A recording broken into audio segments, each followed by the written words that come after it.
I hope I am visible.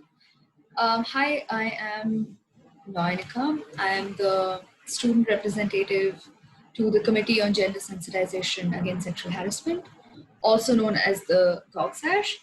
And I am your elected student representative. I'm in my fourth year of law school. And welcome, batch of freshers 2020. This is a very important workshop and it is serious. And it's also a little bit text heavy. I will be bringing up a presentation. This is pertaining to sexual harassment sensitization. So please bear with me. It is a little long. It is a little procedural. And yes, it can get a little boring, but it is very important. And I hope that you guys do take away something from this. We will mainly today be talking about what is sexual harassment, what constitutes sexual harassment, who can we complain against, when can we complain, and how will the complaint be taken forward, if at all.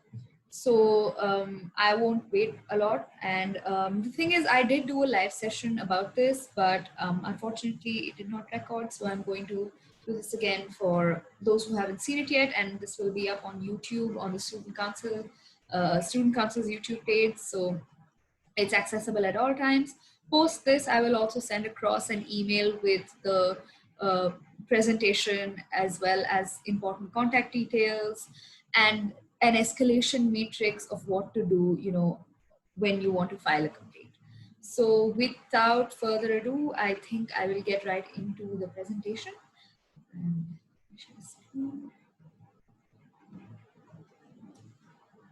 All right. I hope this is visible for everybody.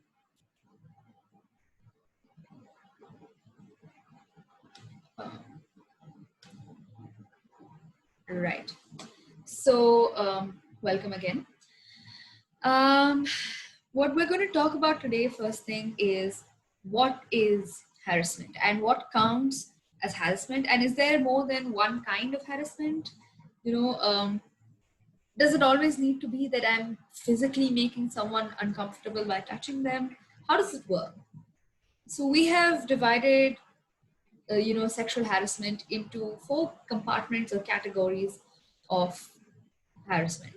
The first, of course, is your physical, which is attempted rape, sexual assault, quid pro quo form of sexual harassment where you want to exchange something for sexual favors, unwanted touching, unwanted hugging, patting, kissing, all of these, or even, stalking. These are all things that come under what we call the physical ambit of sexual harassment. And the key thing to note before we move forward is that all of this is unwarranted, is not consensual, and is unwanted. All of the forms of conduct that we are going to discuss are going to be ones in which the person on the receiving end has not consented to it. We have discussed the physical.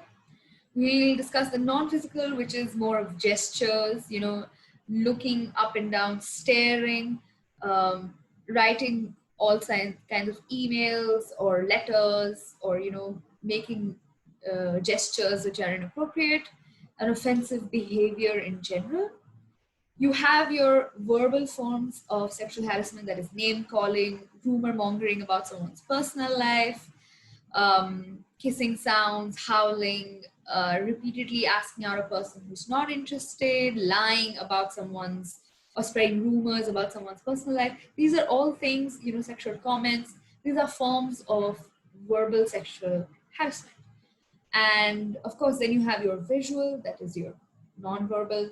Non-verbal cues could include, staring up a person up and down, what is popularly known as elevator eyes, depicting pornography to a person who doesn't want to see it, making sexual hand gestures, all of these, throwing kisses, licking your lips, all of these are things that count as forms of visual sexual harassment or non-verbal sexual harassment. But as the center of the presentation shows, all of these are unwanted and are sexual. Those are the 2 main components.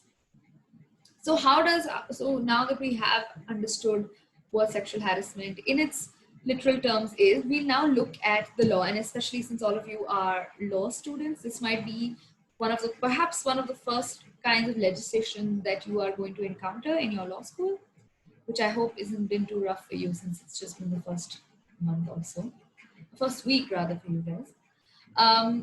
May 2016, the UGC decides to bring forward guidelines on sexual harassment for higher educational institutes. As you know, Jindal counts as one of them. So let's see what the law says, and we'll discuss about what the law says and how we understand it from our previous discussion on what is sexual harassment. So sexual harassment here is unwanted conduct with sexual undertones.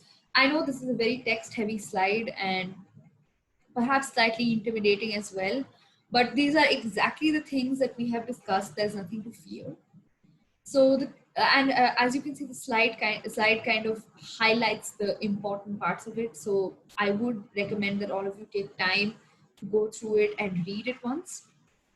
Any unwelcome physical, verbal, or non-verbal conduct of sexual nature, demand or request for sexual favors, making sexually colored remarks, physical contact and advances, or showing pornography. These are all forms of sexual harassment, and it's not necessary that only one happen at a time. There could be several at once, or there could be just one. It doesn't matter. Harassment is harassment. And, these are more direct forms of sexual harassment, very obvious, but there are some implied or, undertones of sexual harassment that we can look at. Implied or explicit promise of preferential treatment as quid pro quo for sexual favors. This is something we've discussed before.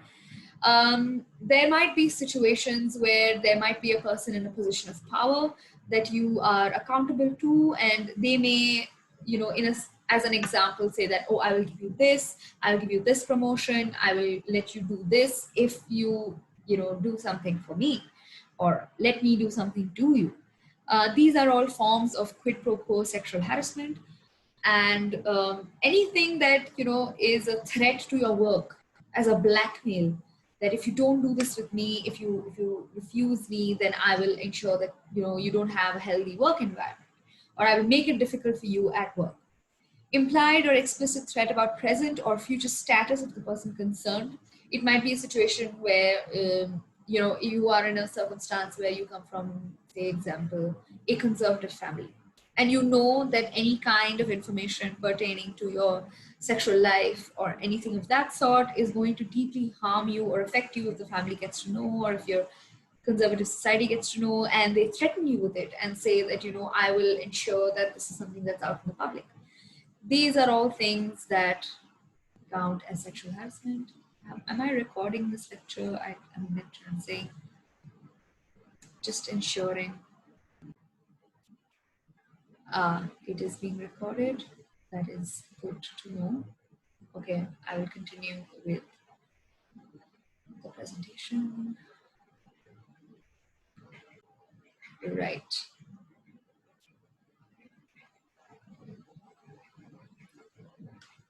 Okay. And this is what we're going to look at also: creating intimidating, offensive, or hostile learning environment, humiliating treatment likely to affect the health, safety, dignity, or the physical integrity of the person concerned. Now you can imagine a circumstance where if somebody spreads rumors saying, oh, this person sleeps around, and it's easy you don't even have to ask, it's easy. These are things that are going to put you in physical threat of, being harassed by somebody else. So these are all things that would affect your safety, dignity, or, like physical safety on campus or even otherwise. So this is what the legislation defines sexual harassment as. Now the situation is, usually this legislation applies to a particular jurisdiction. That is an area over which they exercise control. The law is applicable to. And in this case, the law is applicable to the workplace. Now what is the workplace? And when we talk about workplace, is it just a physical location, or what is it? So we will discuss that right now. All right. So workplace for us, because we are part of a higher education institute, is campus. Now, campus includes a lot of things that are not limited to the four corners or the walls of the physical location of campus. Of course, it includes those which include your libraries, lecture halls, hostels, dining rooms, parking areas, recreational centers, all of it. And even those are the physical locations, but in this particular circumstance, we extend the meaning of campus to even at all places where you're representing the university as a student. So whether that is if you're going for a sports fest outside, or you're going for a moot court competition, or you're going for an ADR competition in a different place, and you're going with your team members, if something occurs, then it comes within the jurisdiction of this legislation, which defines campus as extending to it. So the last line, which is most important, where a person is participating in the capacity of an employee or a student. We will get to the definitions of employee and student, which, although, by the way, I must say, this act not just applies to students, but it also applies to faculty members and employees of the university. So complaints can not only be brought against your fellow students, but it can also be brought against faculty if such case arises. In the second place, this is more for faculty as well, but workplace means the campus of the higher education institution. And as you can see, it says any place visited by the employee or student arising out of or during the course of employment or study, which is most important. You can be rest assured if it does not physically happen on campus, but it is at a time when you are on official duty. That is also something that can be brought within the fold of the jurisdiction of this act, and whether Jindal has any capacity to do anything about it. Now, how are the students included? Who are you? Who is a student? Now, employees over here, of course, is trainee, apprentices, teaching assistants, research assistants, all of it, all of them, they are important.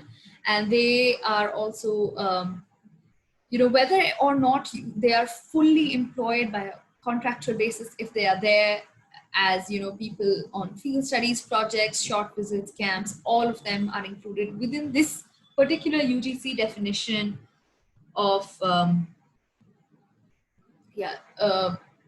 of employee. Now, the second thing that's most important, and of course, this is the definition for us, that's really important, which is a person duly admitted and pursuing a program of study either through regular mode or distance mode, including short-term training programs, is a student, which means that if you are here for a summer school, you're a student.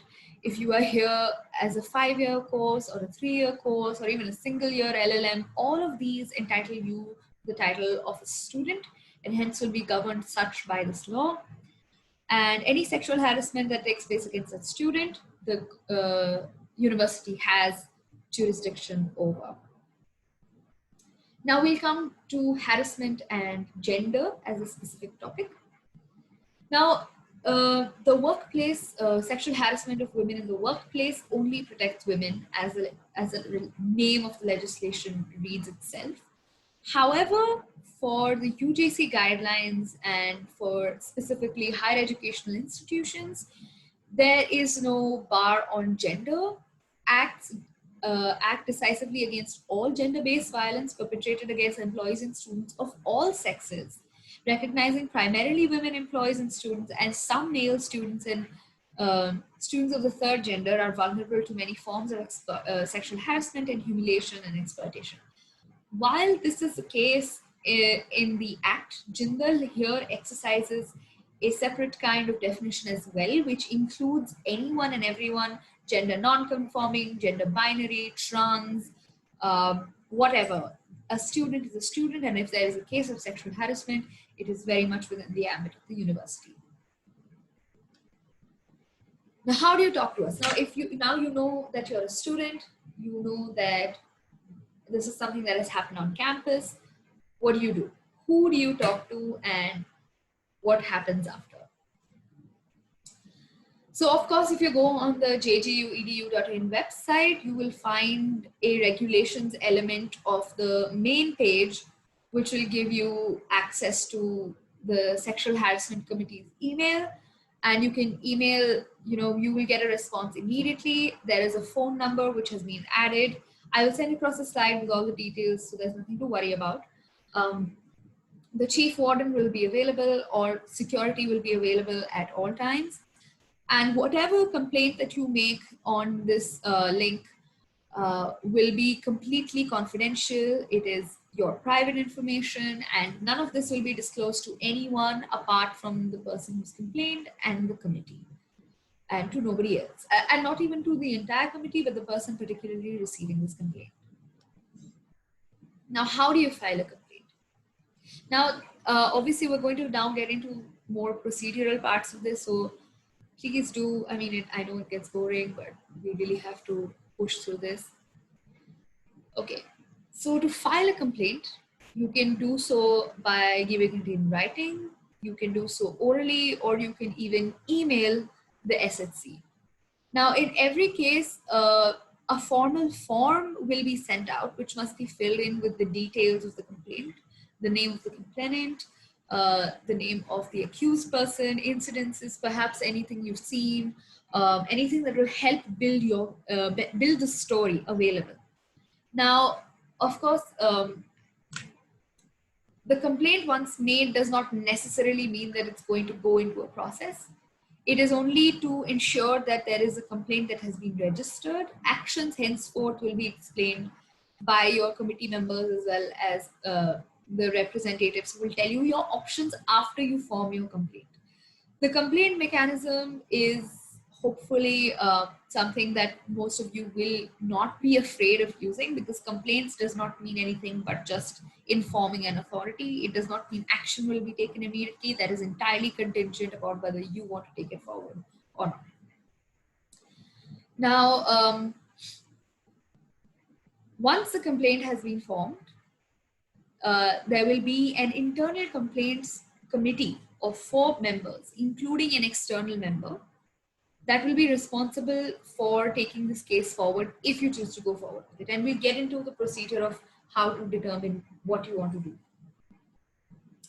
Now, there are 2 things that you can do once you have filed your complaint if you want to take it forward officially.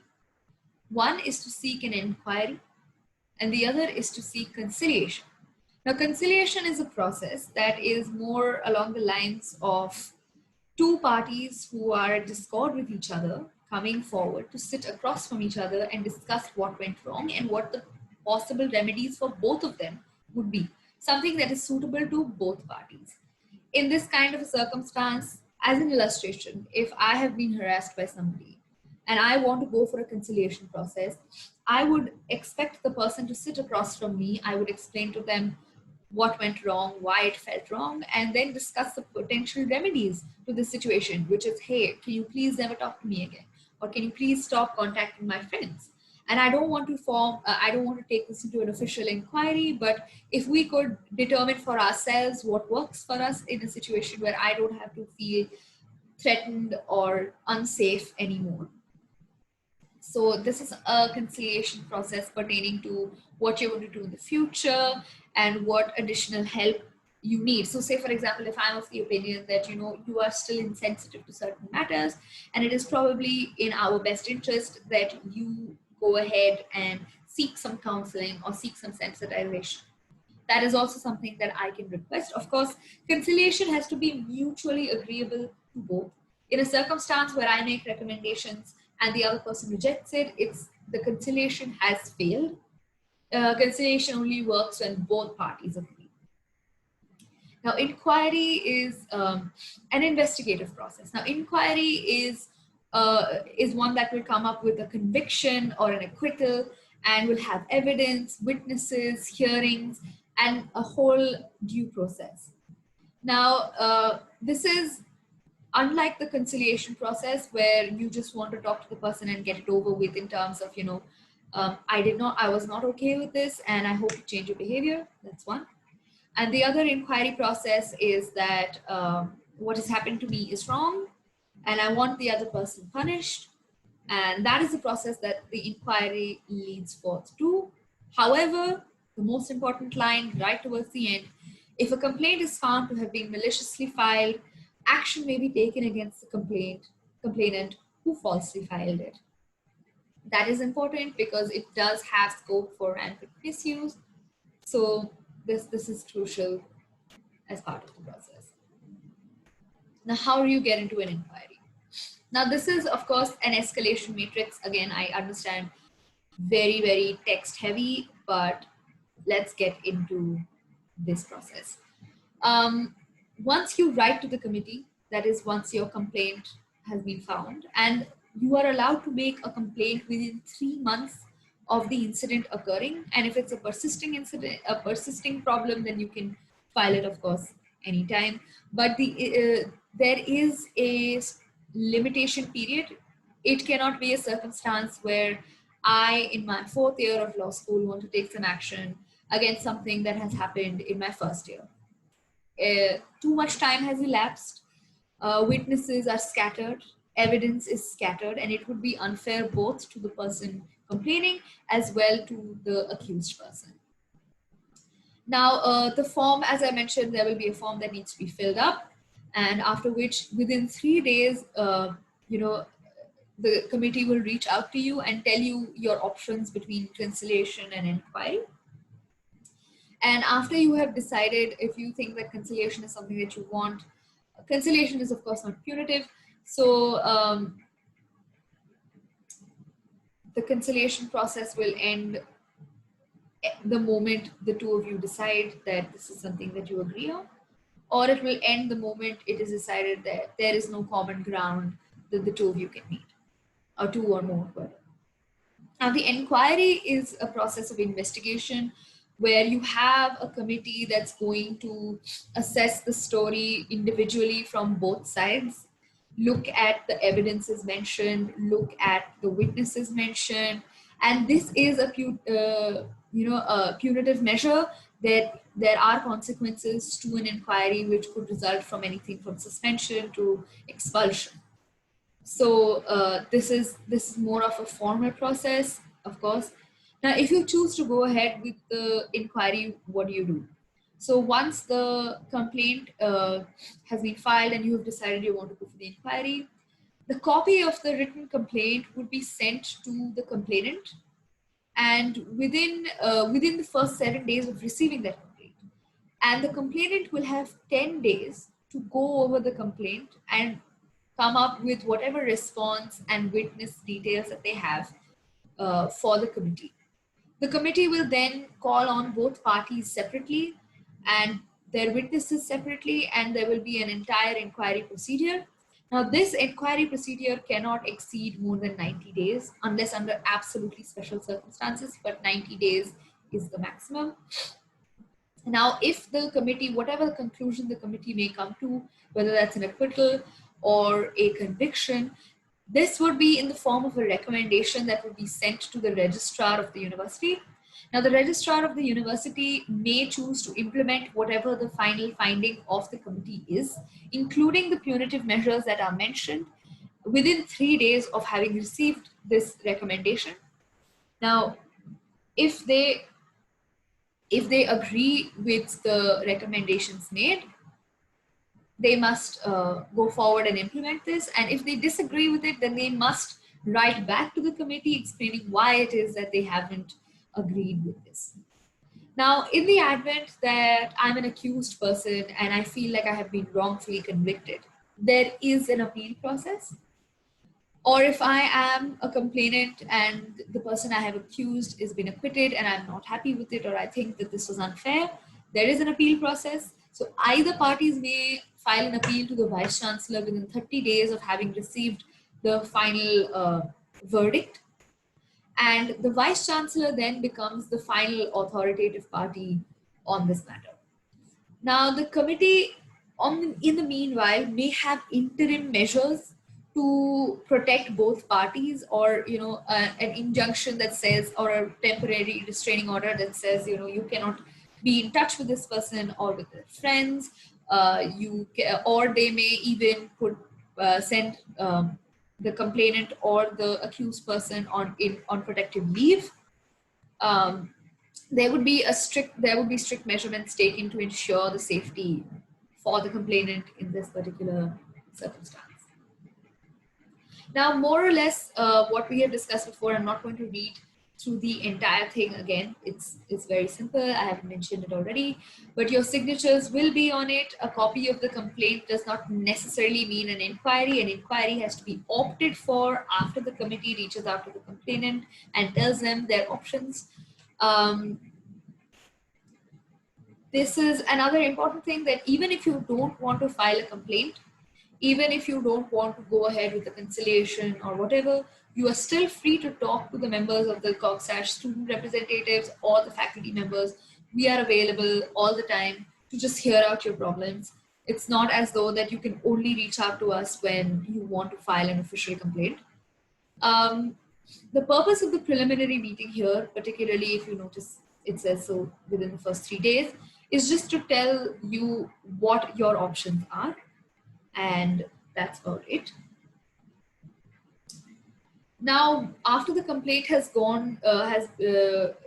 reached the committee will send it out, a copy of it to the respondent. As I have mentioned, they must respond with their own version of the story with evidences or whatever. Now, once that ends, the hearings will commence, where you have your committee members individually calling upon parties involved as well as witnesses.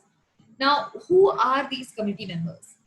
In this particular situation, we usually follow a system where we have 5 committee members and 1 external member, an external person who does not belong to the university, is unbiased, is objective, is possibly a social worker or a lawyer, and they will come to form the internal complaints committee.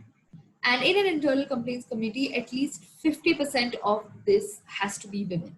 So if there are 5 members in the committee, then at least 3 have to be women. And if there are 3 members in a committee, at least 2 have to be women.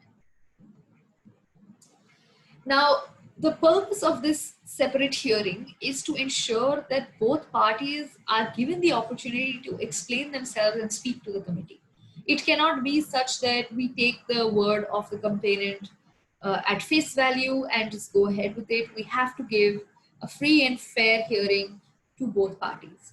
A very, very crucial element of this is that past sexual history of complainant or the accused cannot be probed into in a hearing or at any stage of responding to a complaint. In the sense that if I am a woman who wants to make a complaint against another person for sexual harassment, how many sexual relations I've had in the past, who I've had them with, is of no consequence to this particular case of sexual harassment, and vice versa to the accused person as well. It doesn't matter how many persons they've been with or slept with or whatever their sexual history is inconsequential to the matter at hand. And this cannot be considered as evidence or any information that is permissible during this hearing. Now, there is another, of course, element. Such references cannot be made to cast aspersions on the character of either the complainant or the accused. References of such nature may be made to establish facts. Now, say, for example, if I say that I was being sexually harassed by an X person on Y date, they may bring up the sexual history of the X person who was possibly doing something on the said Y date with another person, which then proves as an alibi more of a past sexual conduct. It is just to establish the facts of the case. There is no moral judgments. There are no aspersions on character based on your past sexual history. The most important thing also is that all of these procedures are confidential, in the sense that none of this will be going out to the public. This stays within the confines of the committee, and such non-disclosures will also be, parties will also be made to sign the same. So there's no need to worry about information being leaked. That usually happens within friends, but not from within the committee. And the final thing is that there are no legal counsels per se, because this is not a court of law. This is just a statutory body with its own functionalities pertaining to hearings. So you can't have legal counsels per se representing you, but you are allowed to take in COGSASH representatives with you inside who will be there for support. There's no need to be afraid. There's nothing to worry about in terms of feeling intimidated before a committee and talking to a committee. Now, I recollect a question being raised by a person, and I cannot recall it, the name, which is that what happens when an accusation is against a committee member? Now, usually we have about 12 to 13 people on a COGSASH committee, on the faculty committee.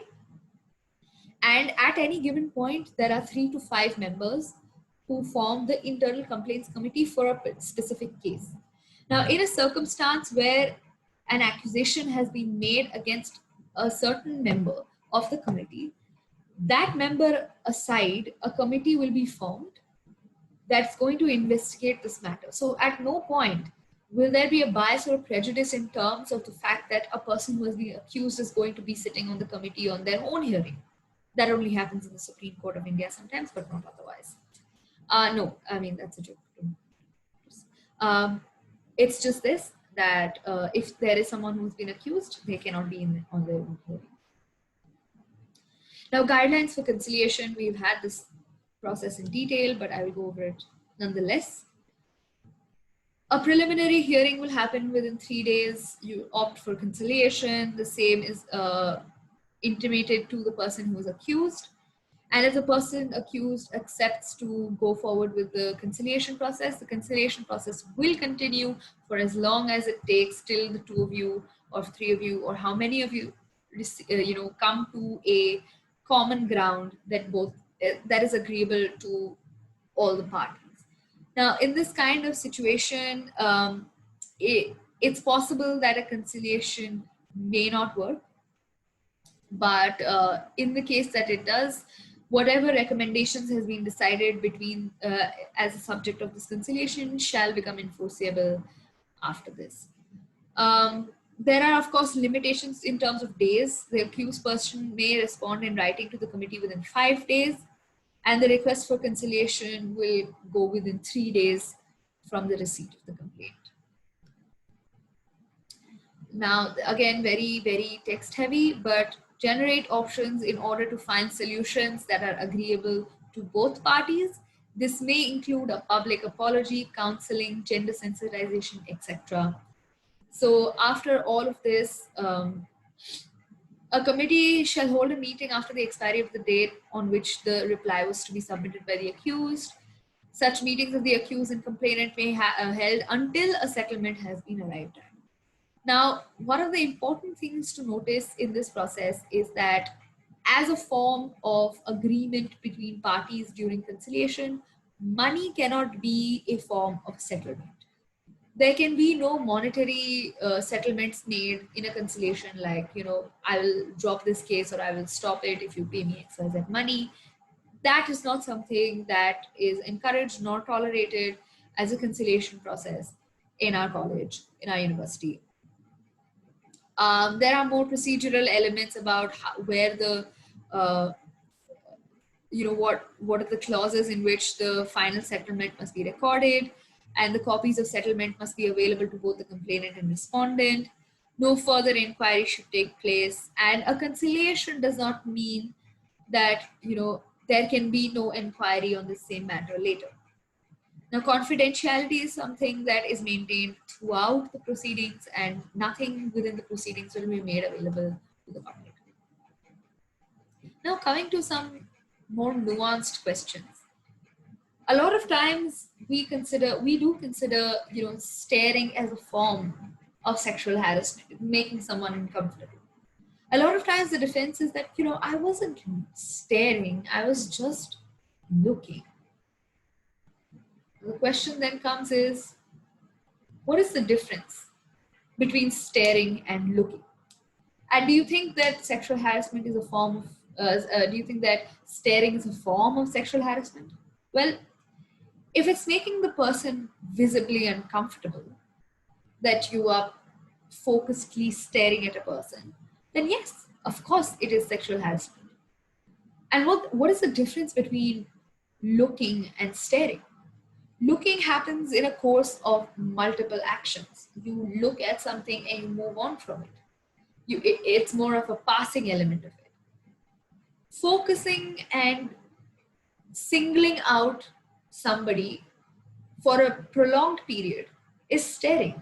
And that is the moment when it becomes unacceptable if the person is particularly conscious of it, is not approving of it, does not consent to it. Staring is also sexual harassment. Stalking is definitely sexual harassment, especially with the criminal amendments in 2013. Definitely a form of harassment. Now, why is it that, stalking is scary, or stalking is a form of harassment? Well, it can serve as a precursor for any form of attack that might be made on a person. If I constantly follow a person around, I will eventually look for an opportunity to attack them or to, harass them. And it always works as a precursor. It is dangerous, and as of the law, it is a crime. Now, cyber stalking is also something that is now come up as something pretty rampant. Prolonged use of online harassment to injure, harass, intimidate, or place under surveillance. So a circumstance where you would find somebody who's hacked into your computer and has access to your webcam in a room. That is also a form of harassment. This usually causes fear, anxiety, humiliation, emotional distress. These are all things that we need to look at. And now we come to some very important part, which is, I know I keep saying everything's important, but it really is. The center of this conversation about sexual harassment is consent. If there is no consent, it is harassment.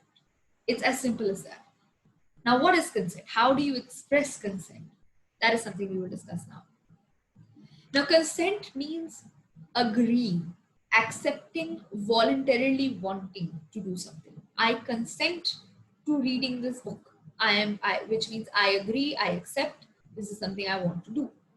I do not consent to my photographs being taken. It means that I do not approve, I do not give permission to take photographs of me. And this is where consent in intimate relationships and intimate interactions become very important. I am okay with hugging, I am not okay with kissing. I consent to hugging, I do not consent to kissing. And it's not the same for everybody. Of course, different people are comfortable with different things. Their levels of consent are varied. Some people may be okay with going all the way, some people may not be. These are all different stages of consent that, of course, are relevant to the discussion. When you consent to something, you consent to a particular act at a particular time with a particular person. It does not extend outside the circumstance. So if I have consented to make out with a guy today, it does not mean that I have in perpetuity given consent to the person to do whatever they want with me in the future, to kiss me in the future, or kiss this particular person in the future. So consent is very circumstantial. It is for that place and at that time. It does not give consent for any future acts. It does not give any consent to other people. Now, can people change their mind? Say, for example, I decide, today something, I want to go and hug somebody. And then I decide, you know what, actually, I don't want to hug somebody. I'm not okay with it. Or if I'm in the middle of hugging somebody and I decide, you know what, I've had enough. You can change your mind. You can withdraw your consent. And once that consent is withdrawn, any violation henceforth would be a violation of consent that results in sexual harassment. In the situation where you are okay with kissing somebody right now, but you decide that this is not something you want anymore, that person can no longer claim that you have officially consented for future kissing. If that makes sense. That is exactly what consent does. So consent defines when an act of kissing becomes sexual harassment as to when an act is something voluntary. And consent then becomes absolutely important and is a bedrock of understanding physical space, intimate spaces, and sexual harassment. Now here's what we're going to look at. I mean, this would have been a team session, but unfortunately there are too many of you. like too many freshers this time to have an interactive session, but we should be able to do it nonetheless through dialogue, which is how do we understand consent? How do we understand when a person is consenting? What is it that they say? There's a comic strip which I think is very relevant. Yes. Which is consent should be granted happily. The most important thing is a yes is a yes. And anything but a yes is a no. A maybe is a no. And I don't know is a no. A silence is a no. And a no is a no. A drunk yes is a no. There are reasons why we say that how do we express consent? We express consent through our own volition. We have to be in a state of mind that is able to understand what is happening to them, to be able to accept that this is something that I want. If I'm drunk, if I am intoxicated, I am blacking out, I don't have my senses, I am not in the capacity to tell somebody what I want and what I don't want with them physically. Which means that if I'm drunk and saying a bunch of things, I don't consent to it because I'm not even in my conscience. I'm not in my consciousness rather, right? People like me understand that somebody who's drunk cannot drive. Why can't they drive? They're not in control of their senses. The same thing with alcohol, with drugs. If you are not in control of your senses, you cannot consent. So look at this comic carefully. There's lukewarm, I guess, okay, maybe. All of these are indicative of not free and open and happy consent. Constantly badgering someone, will you do this with me? Please, you said you would. You promised me. I really want to. And you keep saying no. And then ultimately you just get frustrated and be like, you know what? Fine. I'll just do it. That is also not consent. Surrendering to someone constantly badgering you is also not consent. Absence of a no, like I mentioned, silence, not consent. Until it is active consent, it is not consent. And of course, unconscious. If someone's unconscious, consent is impossible. Prior consent does not apply once they're no longer awake. So if I am okay with kissing right now and then I fall asleep, you cannot assume my consent. Consent has to be given openly and freely. So to get consent, use your words. Is this okay? Are you fine with this? These are questions that I think partners should have in order to understand whether they're on the same page, whether they're okay with what is happening, and it's absolutely necessary. Now, these are just some key points that is there in the previous slide as well. Consent is temporary. It's only as long as you want it to last. You can change your mind. Being drunk or intoxicated doesn't mean you can consent. Just because you've consented to one thing at one time does not mean you can consent to the same thing another time, or the same thing with another person, or a different thing with the same person. None of that. Finally, and this is because your semesters so far are online, and unfortunately you guys have to meet your peers and like fellow freshers online. Online safety is super crucial. Online safety, your online forums should be one where everyone is open to having a feel safe, have a normal conversation. It should not make a person uncomfortable to be present there. Cyberbullying, of course, just like physical bullying, cyberbullying is threats, embarrassment, humiliation, etc. Throwing shade in a way where you make the other person feel uncomfortable, mocking them for who they are, how their identity is, sexual orientation. All of these are forms of sexual harassment and very frowned upon in JGU. JGU has no tolerance for sexual harassment. Non-consensual spread of data. In simple words, if someone shares news with you, they have shared it with a lot of trust. They have shared it to you. You do not have the right to share it with anybody else without their consent. Because it's not just a crime to do so. Yes, it is. But it is also a breach of trust.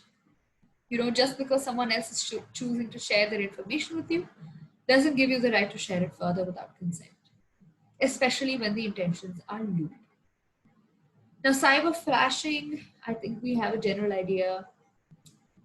You cannot, without consent, flash anyone of your private parts or anything that is sexually explicit without having asked for it. You can't do it. It is not acceptable.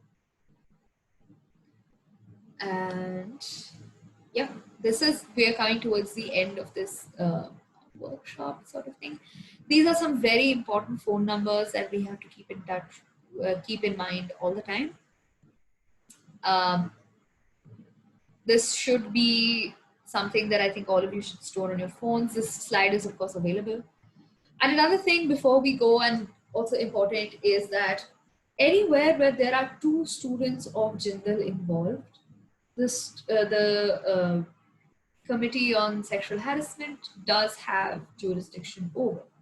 Say, for example, you and your friend from college are in Delhi, you're having fun, and they do something that makes you feel uncomfortable, which counts as sexual harassment.